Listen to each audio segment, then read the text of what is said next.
You know that feeling of disappointment? It sucks.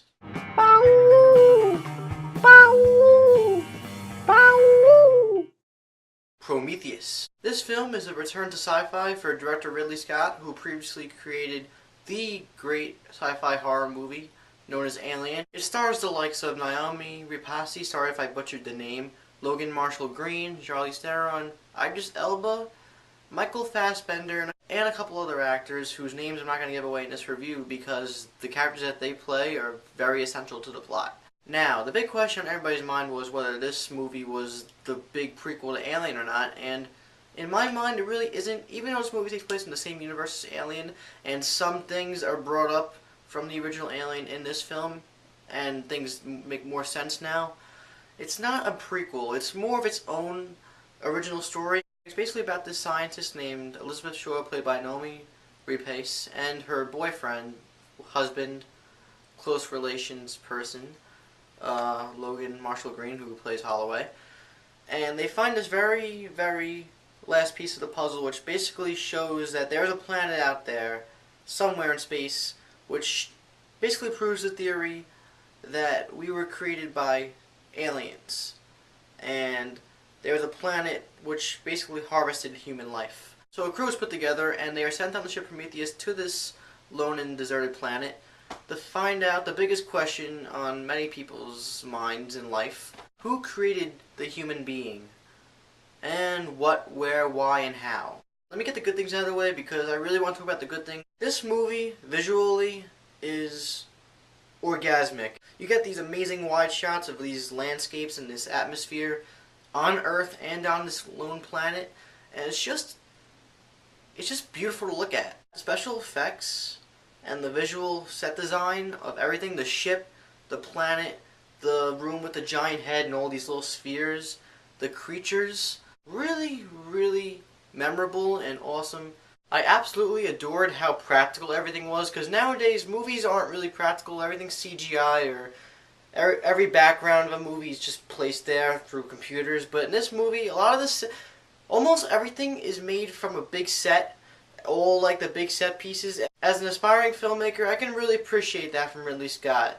It had to be a hell of an experience working on this movie because of the practicality. The composed score of this movie is surprisingly really memorable in my opinion. I could hear it in my head already. It's everything you want in a movie score, it really is, and in context, it's absolutely fantastic. I've been thinking about this movie for the past 24 hours, and I'm probably going to for a while, and I haven't thought about a movie solely in a long time. I think the last one was Inception. I think a movie has succeeded on many levels when it makes you go home and struggle to sleep because you're thinking about the film.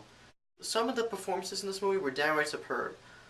The first one that comes to mind is Michael Fassbender, who plays the android David. He made the performance so real and immersive. I could spend a whole video dissecting the character of David, so I'm not going to do that. He's in my top 5 already for best performances of the year. Other people who I think did great are Naomi Rapace, Logan Marshall Green, Idris Elba, and Charlize Theron.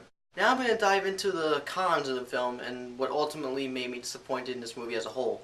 The pacing was really off. This film started off extremely strong. The opening sequence of this movie is absolutely beautiful and stunning, and I was immersed right away. But what happened was it built up to one very intense scene, and then it slowed down for a while, and then something really intense would happen again, and it slowed down again. It was like a really, really steep hill that kept going up and down. And this unfortunately could be blamed by the script. The way it was structured wasn't right. Now let me get into the characters. I hate comparing this to Alien, but in the original Alien, because Ridley Scott directed that movie, so I'm going to compare it, there are 7 or 8 characters in that movie, and I know every single one of them. I knew every single one of them. You cared about every character in that movie. In this movie, there are 17 cast members. It's really hard to develop 17 characters to make you care about before they start biting the dust. So when certain people started dying off, I really didn't care at all.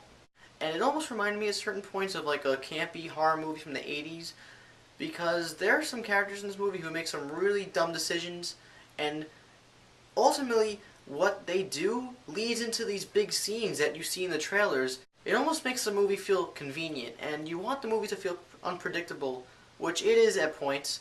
I'm 100% positive that Ridley Scott's intentions for this movie were great. And don't get me wrong, this movie is really good. It's a really good sci-fi movie, and I will gladly watch it again and buy it on Blu-ray.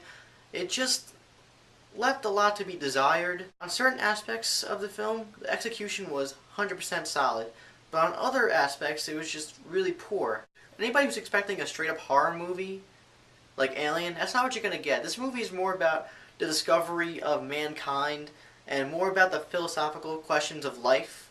I'm a Roman Catholic, and I go to church sometimes. I'm not completely closed-minded on the basis of Christianity, if heaven exists, or if there's a hell, or all this, if there's really a God. And this movie, it didn't help that open-mindedness. And it's great for that. It's just that this movie could have been better. But I'm going to give it 4 out of 5 stars because it was a really solid movie, and it had good characters, and a really intriguing story that has kept me thinking for the last 24 hours. Please subscribe right there if you enjoyed this review. My question for you guys today is, if you've seen it already, did you enjoy Prometheus? And also, were you a fan of Ridley Scott's Alien? And what did you think of both? If you want to, you can compare the both. Because, honestly, people say you shouldn't compare the two movies. Well, you could, because they're both directed by the same director, and they have their relations. I'm John from Mothman Jones Reviews. See you next time.